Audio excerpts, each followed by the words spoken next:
Hi everyone, my name is Jen Allen. I am the Director of Events at Family Search, which means I direct this event, RootsTech. We're so excited you're all here because we've been planning all year for it. My name is Jonathan Wing. I am the Creative Manager of RootsTech, and I have the lovely opportunity to work with these two. Yes, for many years now. Many years. Brandon Craig Beckstead, just Brandon Beckstead, sorry I do that. I am the Director of Fun, and actually Logistics Manager is my title.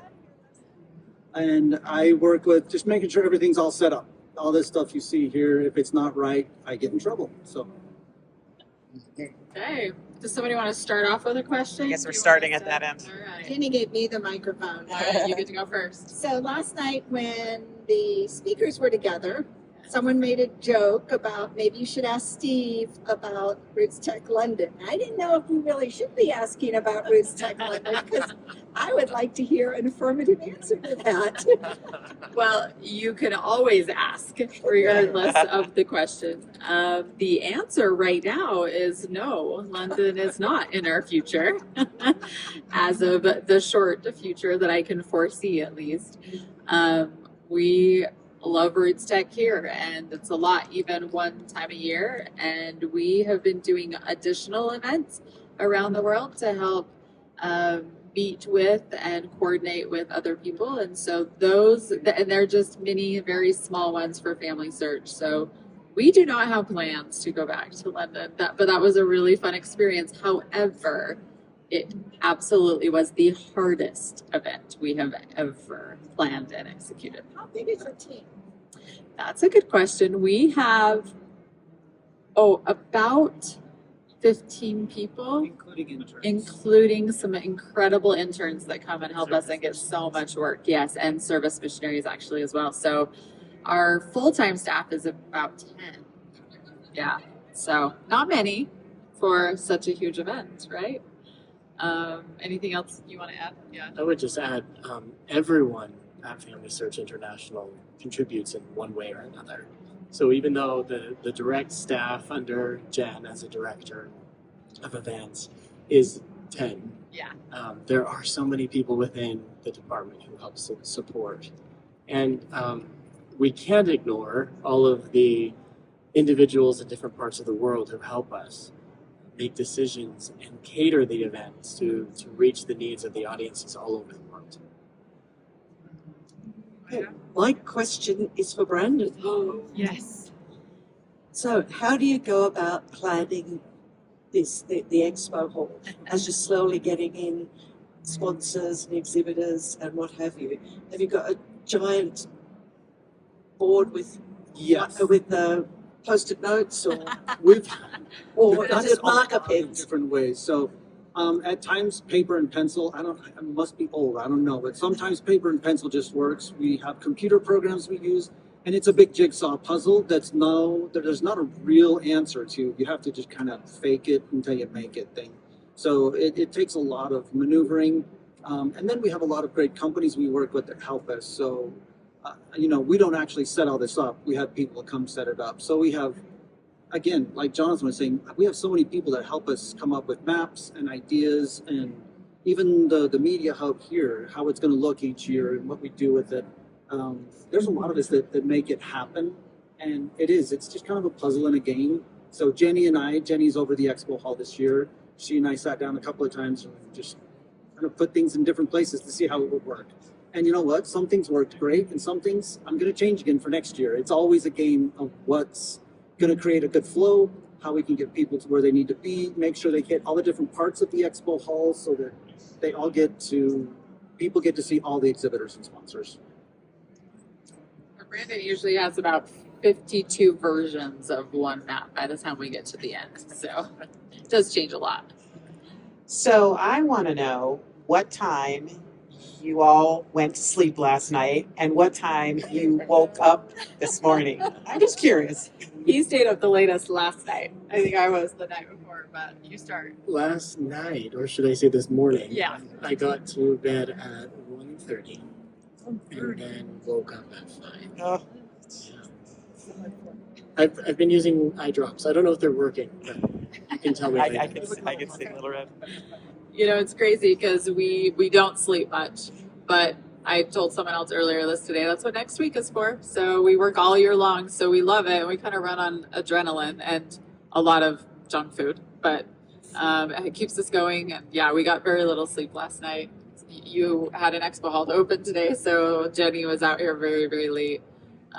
But it's okay. Well, and I'm going to be honest with you, January 2nd, something turns on and you just know. I lose about 2 hours of sleep every night, starting January 2nd. I wake up, I go to sleep, 20 minutes later I wake up thinking about RootsTech. I go to sleep and at 4 or 5 I wake up just thinking about RootsTech. I have to compare it to, if I can, please. My wife might get mad at me, but as I've observed my wife in pregnancy, when she gets to that final runway, she doesn't sleep a whole lot. That's kind of what RootsTech is like. This is our RootsTech baby. And in a similar fashion, we think, why would I ever want to do this again? And then you get there and magically you want to do it again. So I just thought that like an hour ago. I was like, this is so cool. And like, what do you mean? I'm exhausted, but there's a high that comes with it. yeah, so true. I've really enjoyed the Expo Hall the last 2 years, the changes that's been made, a lot more room to walk around, just especially after COVID, right? And just kind of get some freedom. But I really like this year with the new additions like the pickleball court and the basketball court. One of the things that we talk about a lot is getting younger people involved in family search and history and meeting them where they are. And a lot of times they're on the sports court, right? And so I was wondering in the future, are you thinking about those kinds of things when developing the expo hall? And I know we don't probably have anyone here to talk about the classes and things, but with the expo hall for sure. Yeah, I mean, I'll start just a little bit. We're always thinking about how to engage the younger group into RootsTech. It's always part of what we're doing. And honestly, what we're always thinking about for family search as well, a greater family search. And we set those things up to engage everybody, but hopefully the younger people. You don't see a lot of people playing pickleball yet today, but starting Saturday, I think. Has it? The whole day. Oh, just kidding. I haven't walked over there, I guess. That's so amazing. I love it. But why don't you respond to the logistics? You know, it's a constant just ideas. This year, I'm going to be totally honest, it just kind of happened. And it's funny how often that happens, that the right things just kind of come together. We're always coming up with ideas, but sometimes it falls in your lap. And the basketball and the pickleball fell in my lap this year. It's kind of someone else, right? Yeah, it was someone else that came to me and said, hey, we've got this amazing professional pickleball player. Can we bring him here and let him play? I'm like, yeah, it sounds like fun, you know? And the basketball thing too, with Jimmer coming, we had to have something. And it works really well for our Family Discovery Day, where we think about that a lot. How can we make sure that when families come, there's something engaging and fun for them? So we try to come up with ideas for that. I'm just going to call out the young adult after party. So tomorrow night there will be a party that will go until 11:30. So that will be another late night that we don't get a whole lot of sleep. That's right.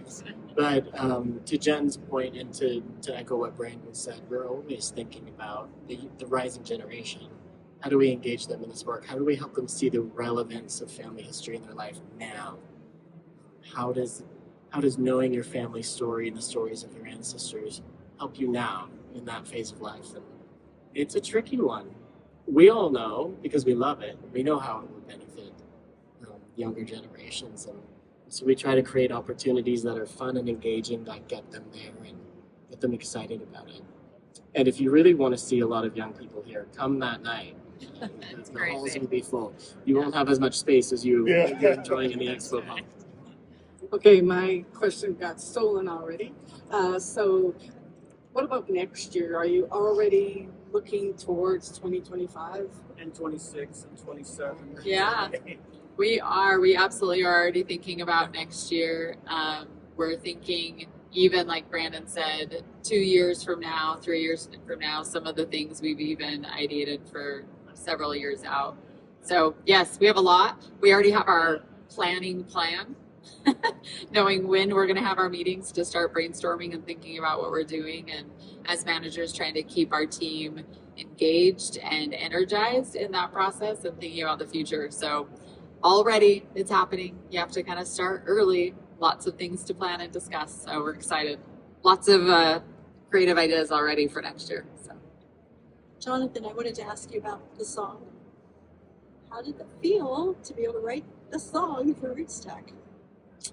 Oh my goodness, I know. you have to ask an emotional. I know. Listen, it makes me cry every time. So it's So I'll give you a little bit of the backstory. So when we first started talking about Remember as a theme for RootsTech, it was almost 3 years ago. And then we were led in a different direction for the past couple of years, and then this year we were finally able to do it. So there were always two songs that were in my mind of what we could do for Remember. But it was actually when I heard the story of our keynote for tomorrow, Nancy Berlin. And I'm not going to give any spoilers, so we'll just have to go to the general session tomorrow. But when I heard her story, it reminded me of an experience that I had with my parents during the very beginning of the pandemic. Obviously, there was so much uncertainty. None of us really knew what was happening. There was a lot of fear, too. And I remember at that time feeling very strongly that I needed to capture my parents' story. So I did.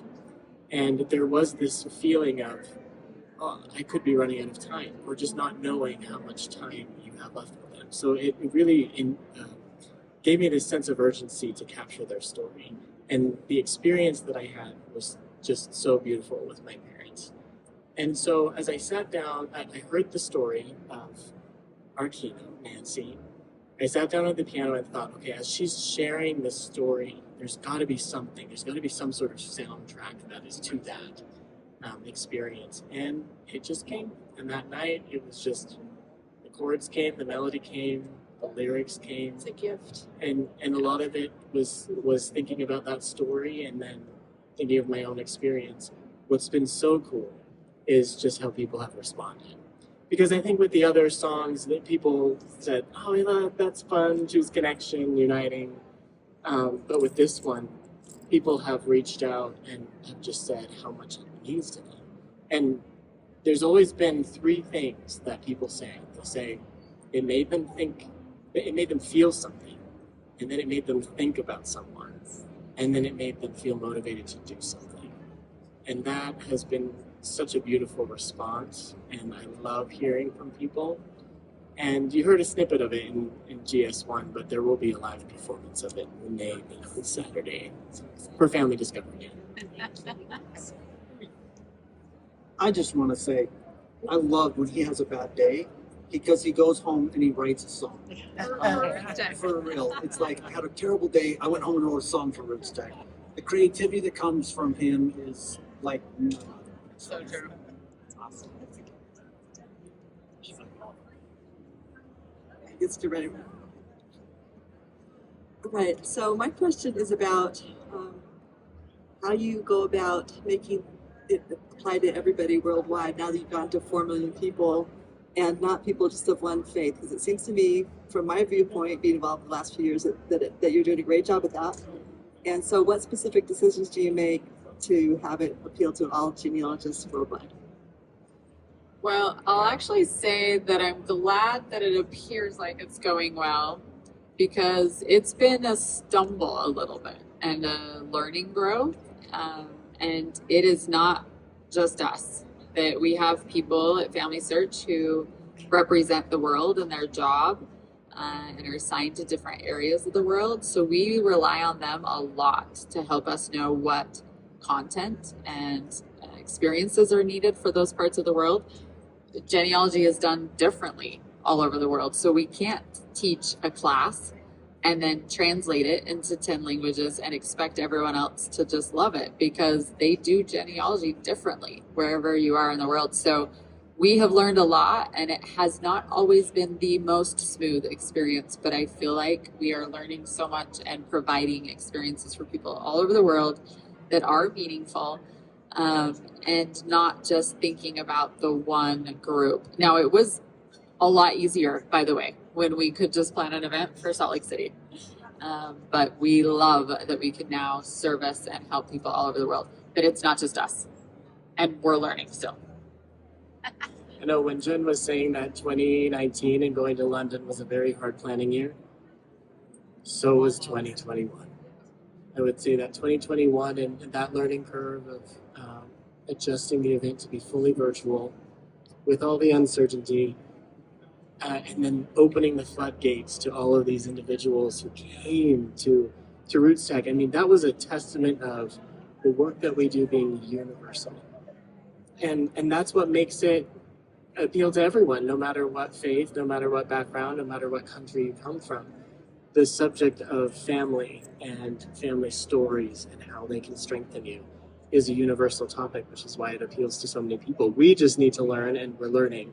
It's the crash course, I would say, accelerated track on how to cater an event like this to a global audience. It's incredible, but we get a lot of help because Family Search truly is international, and we have a lot of perspectives, which makes it difficult for us to balance as well, because we need to make decisions that still include a global audience. You see lots of people here, but there are way more who are watching online. Yes.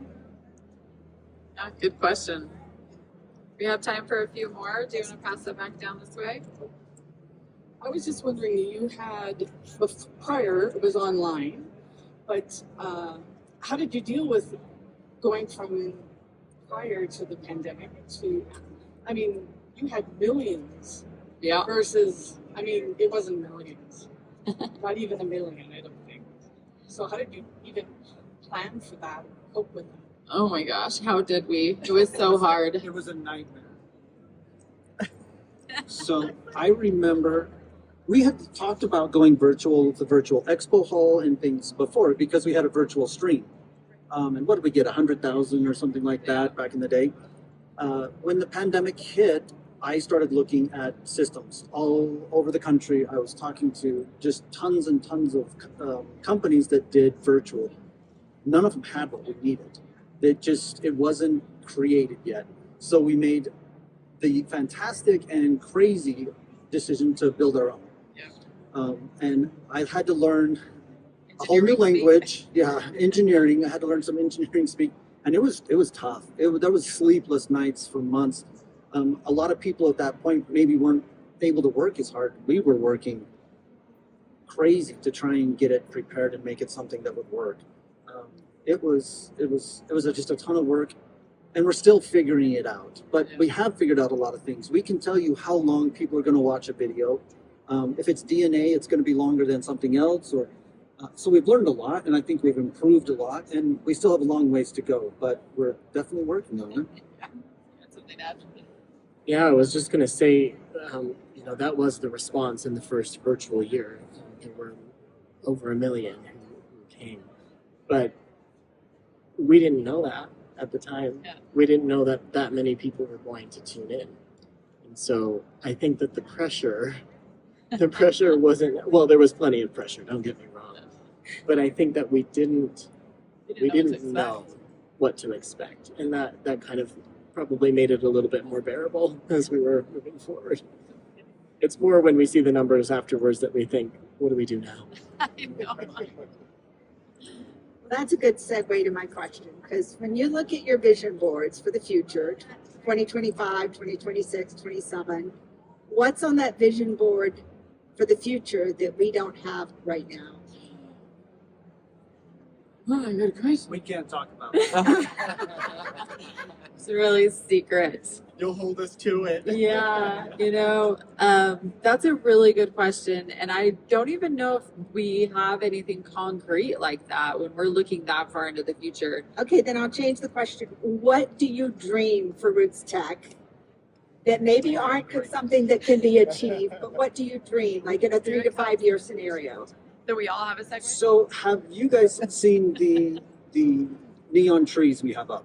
Yes. I think they are fantastic. Yes. I am so excited about that. What did you notice about them? They're simple. It is very simple. I think too often we think we need big and glamorous and huge, when really what we need to do is focus on what's truly important. And as event planners, it's like, okay, we got to keep ourselves down. You don't have to always have that huge, gigantic thing. Sometimes you need to step back and focus on what's really important. I love that. I'm going to use that as a metaphor for the rest of my life because it's beautiful and it's fun, and we're going to use it for years, but it's simple. So I think that's one thing that me personally, I want to focus on. How can I make this more simple so it's comfortable, so that you can get to everyone, so you can, whatever it is, let's make it so we come and learn and gain that and take that knowledge and have something that you can go do with today. What can I better today with the work that I'm doing, so I can find that brick wall breaker? I can do whatever it is. I think there's a lot we can do to simplify and make it even better. If you look at the history of RootsTech and evolution, it started 2011.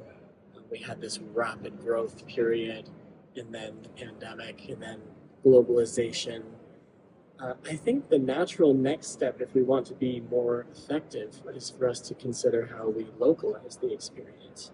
Better localize. What I mean by that is, we've created an experience that anyone can come to, anyone can feel connected because of the subject matter, but how do we get content that is truly relevant and that can resonate with all of the diverse audience that we now have? Learning we're doing our best to provide learning that's catered to different levels of understanding of family history and genealogy, but also in different languages. And I think that's an area where we can continue to focus so that we become more effective in the way that we reach people and more relevant. But then also, I think tapping into younger audiences has to be in our future, because knowing how to engage that audience base, I think will affect the future growth of RootsTech as well. Okay, I've got a question, and I'd like an answer from each of you to the same question. What do you find the most challenging part of putting on RootsTech? Too many answers. Well, we've talked a lot about the challenges of globalization, but that is one of the first things that came to my mind. Creating something that serves the world. A lot of people joke, "What's your audience?" And I said, "There's no one that's not our audience. We're trying to capture everybody." Families. So, yeah, families, which is everybody. So, globalization is really hard. Logistics, just making sure everyone's happy and in the right place, and everybody who's helping us knows the right answers and can help and be happy in their role, is also, a challenge and something that we worry about and stress about. We want everyone to have a very positive and joyful experience, including those working, including those coming for media, for those coming to be an attendee. So we want everyone to have joy in their experience. So Paul's given us the eye. We're succinct. We can have two more questions. I know. I'm like, we can give shorter answers. Sorry, guys. Okay, so let's try two more questions. A couple of years ago, some of us were a little concerned that maybe you were going to focus only online and maybe eliminate in person. Is that can you confirm that we're going to still be here 2025? And We just signed a contract for 26, so I mean, we signed a contract in 2021 as well, but things change. So I will throw that out there. It's a great question. We don't have plans to not do the in-person event. We see value in people coming here and being energized. We see value in allowing people to stay home if that's their thing and they can't come and don't want to travel. So I foresee both of them for the foreseeable future. Yeah. Wonderful. If anybody else has a question. Maybe you do or don't like feedback. Depends if it's the Monday after RootsTech, but I'm wondering how people can provide feedback. Our followers and subscribers, how do they provide feedback to you on RootsTech 2024? Oh, that's a really good question. And the answer is we love feedback. In fact, we read every single word. In fact, I don't allow our team to have a planning meeting until they go through all the data and all the feedback, because you can't plan for next year unless you know what worked and what didn't. So for this year, if you are a registered attendee, you'll receive an email the day after RootsTech. And the best way is to complete that survey that we send out. There's open-ended questions that we read every single one of them, I promise you. And we love to hear what everybody thinks. If that doesn't work for you and that's not your jam, you find me on Facebook or Instagram, send me a personal note. I'm happy to receive it. info@rootstech.org. There you go. There's also an email. That's it. We'll use that when we have time. Anybody else? I got one, but so we're talking about numbers. Yeah. I can already tell there's a lot more people here. Oh, good. There is a lot more people here, I do believe, Yeah. than last year. Do you think so? I think so too. Yeah, I think Good. there's a lot more people here. So 65 million. So, there's one Right here at building. the expo. Right here. so I can honestly say I don't know. I haven't heard numbers yet, It feels like but our hope was that it would feel busier. it That sure does. last year I think people were a little timid, even still. Yes. And some of you who were just like jumping out of your chair to come back came back. Yeah. There were some who didn't, and so I'm really anxious to see the numbers. I feel like we almost started over. That last year was our baseline, and now it's like, okay, where are we going to go? So I'm so excited for the second year, so we could really see. The lines for lunch. There's a lot more people here. I did see, and I heard. My mom told me. I wasn't a complaint. I'm just saying if you. Oh, no. There's a lot more people here. Yeah, exactly. That was a really good question. Anything else? We good? You guys, this was so fun. Thank you. Thank you. Thank you. I think we're running out of time for me to say to you the life you lived was so much more